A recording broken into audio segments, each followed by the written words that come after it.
save. Seen the one who can heal. His name is wonderful. His name is mighty to save. I have found the one who can save. Seen the one who can heal. His name is wonderful. His name is mighty to save. Shout joyfully to the Lord. Let his praises fill the earth. Shout joyfully to the King. Let all the people sing. Shout joyfully. Yeah. Shout to God with a voice. Yeah. Oh. For you, oh Lord, are exalted, exalted in all the earth, and your name is wonderful. Your name is mighty to save. For you, exalted, exalted in all the earth, and your name is wonderful. Your name is mighty to save. Shout joyfully to the Lord. Let his praises fill the earth. Shout joyfully to the King. Let all the people sing. Shout joyfully to the Lord. Let his praises fill the earth. Shout joyfully to the King. Let all the people sing. Shout joyfully.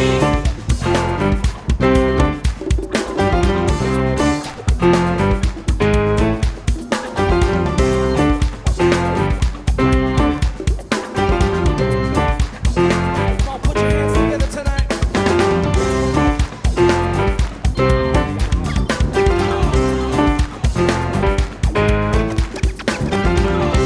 Oh, yeah. Lord, we praise you forever. You are mighty, mighty to deliver. Lord, we praise you, Lord. Praise you forever. You are mighty, you are mighty. Oh yeah, mighty to deliver.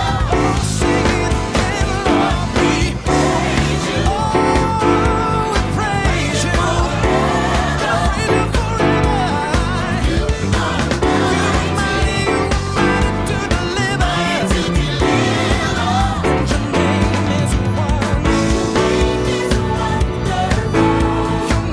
Your name is mighty to save. Shout joyfully to the Lord. Let his praises fill the earth. Shout joyfully to the King. Let all the people sing. Shout joyfully to the Lord. Let his praises fill the earth. Shout joyfully to the King. Let all the people sing. Shout joyfully.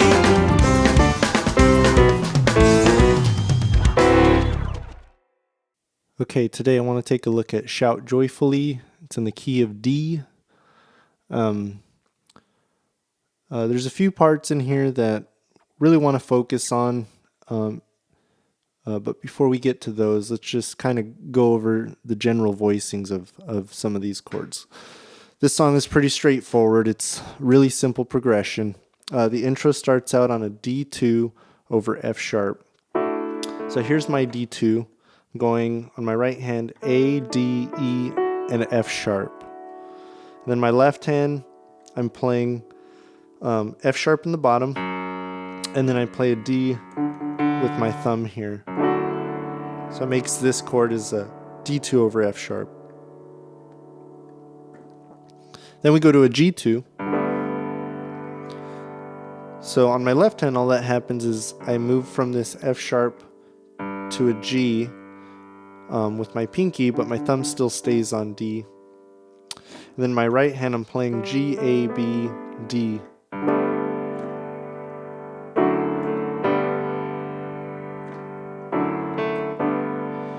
Then we go to an A7 sustain.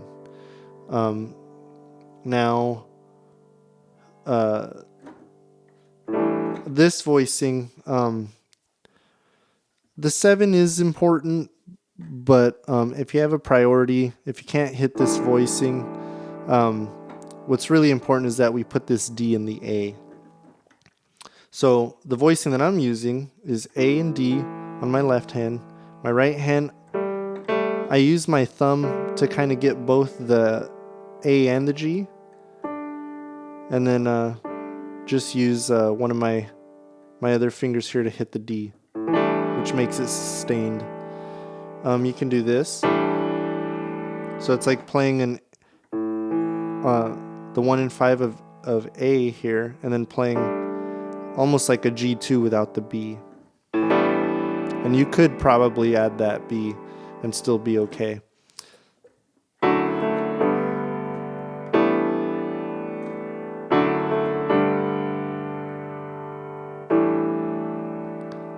Okay, I go like that.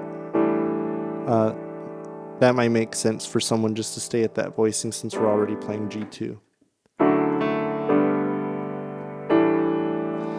Okay, so that is the progression for the intro and for half of verse 1. The second half of verse 1 goes to a B minor 7. So my B minor 7 is B and F sharp in my left hand, and then right hand is A, D, F sharp. So it's like the D2 but without the E. Then we go to an A2, which is A and E in my left hand. Right hand is A, B, C sharp, E. And then you already know G2.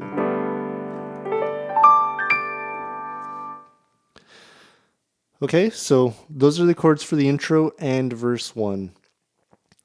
The chorus, you're going to see much of the same chords in this. All they've really changed is that they're not playing the F sharp over the D2.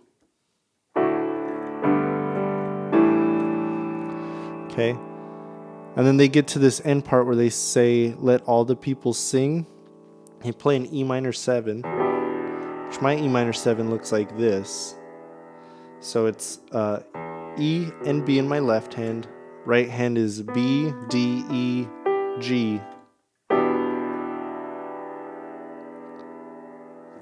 So they're moving from "Let all the people sing."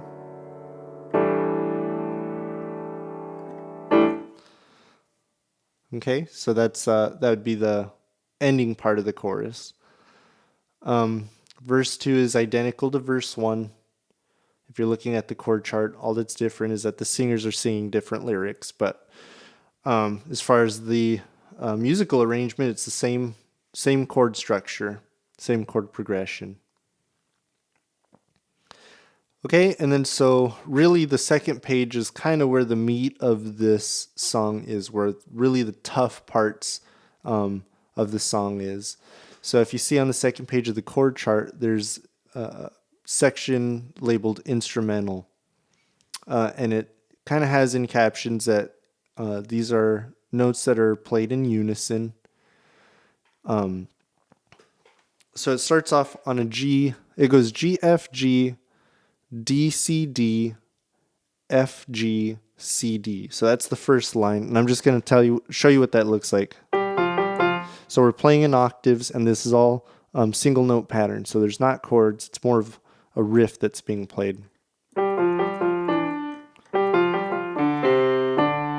Okay, so we're going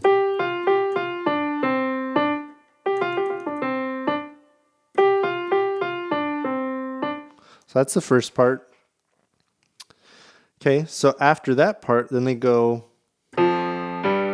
so F to G, then C to D. All right, and it is kind of hard to read. I mean, the notes are there if you need to know them, but it's better if you just kind of learn it visually.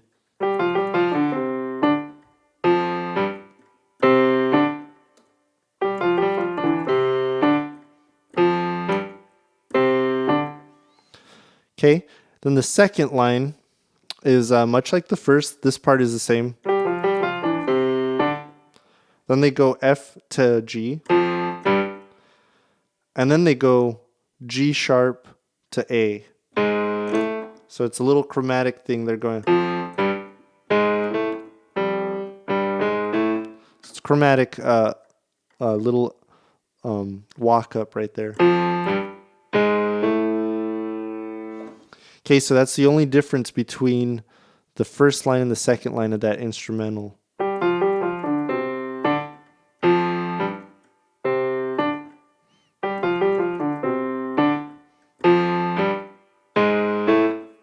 Okay, and so all they're doing is alternating that, and they do both lines 4 times, so it repeats.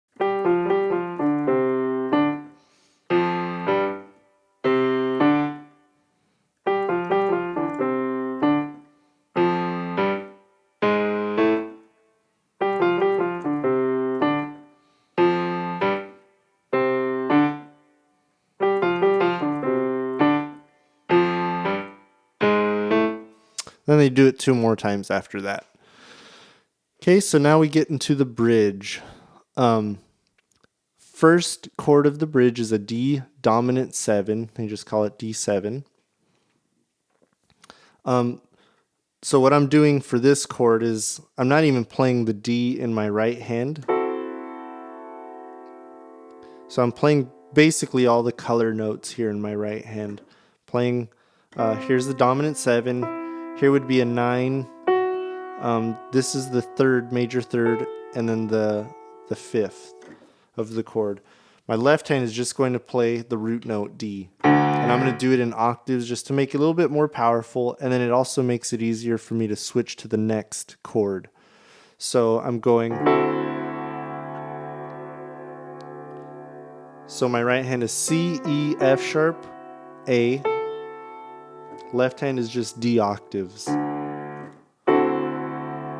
So the next chord is called a D9 with an F sharp in the bass. D9 over F sharp. What I'm doing is I'm leaving this exactly like it is.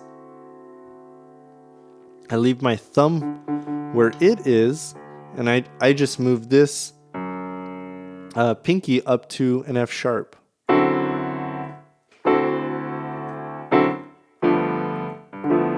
Okay, and so that last chord after the F sharp is going to a G13. So my left hand is playing 1 and 5 of G, G and D. My right hand is going to go F, A, B, and E. And these are really bluesy, gospel-y chords. So just to kind of show you what the progression will look like when they're put together.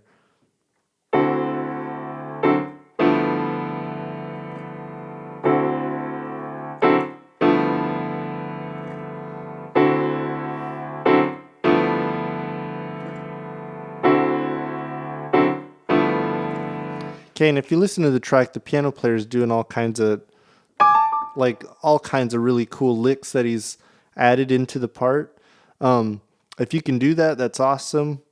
He's working off of the D minor pentatonic scale.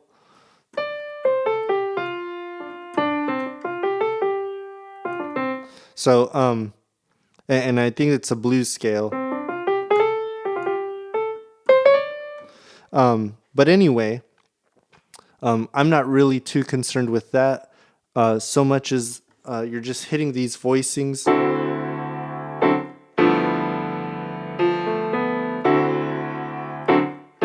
Because even though the piano player is able to do all those fills and stuff, he's still keeping the basic feel of the basic structure of those chords in there to support what the vocals are doing. So again, that's my main concern. It's just that we get those chords voiced the way that they should be and that they're really supporting our vocal team. Okay? So that's the bridge. There is a tag in this song after the bridge that takes us back into the chorus. But it's no different than what you see in the other verses, so there's no real need to go over it. The voicings are exactly the same. It's sung the same timing, everything. But after the last chorus, it takes us into the ending, and on the chord chart, you'll see the ending written. It's a lot like the instrumental that we played before the bridge. But what changes is instead of going down here to F to G, they actually descend from C to B. Then they do a chromatic walk up like that. And then they end on this chord D13. So if this is G13, I basically take the same concept from this voicing on my right hand to my left hand. So my D13, it's looking a lot like that D9 that I played. But instead of this A, I'm going to move it up to a B.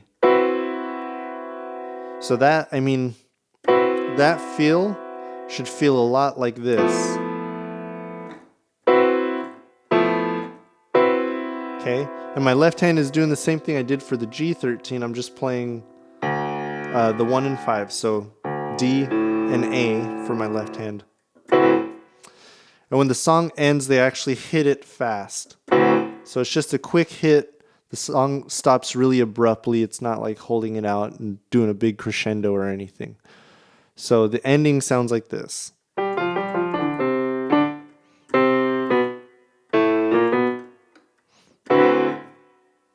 Do that one more time.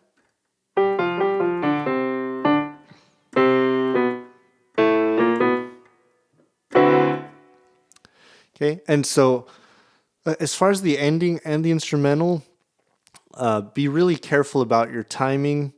Both of them it is kind of just strange timing when they come in. So just be careful of that. And the other thing I want to say is because it's a doubled lick where it's playing octaves, you can tell even my left hand playing it slow isn't that clean.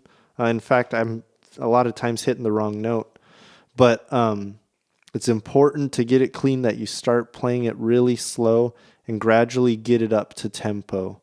If you just try to play that lick at the original tempo of the song right off the bat, unless you're really good at doubling, it's going to discourage you. So make sure you do start out slow and work your way up, especially for that last one because you're having to double.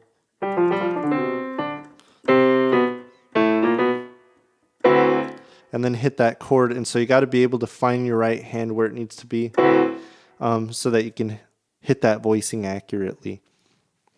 All right, so I hope I covered everything that needed to be covered in this song. Just make sure, again, like I always say, that you're listening to timing, and making sure that you're getting the voicings all right.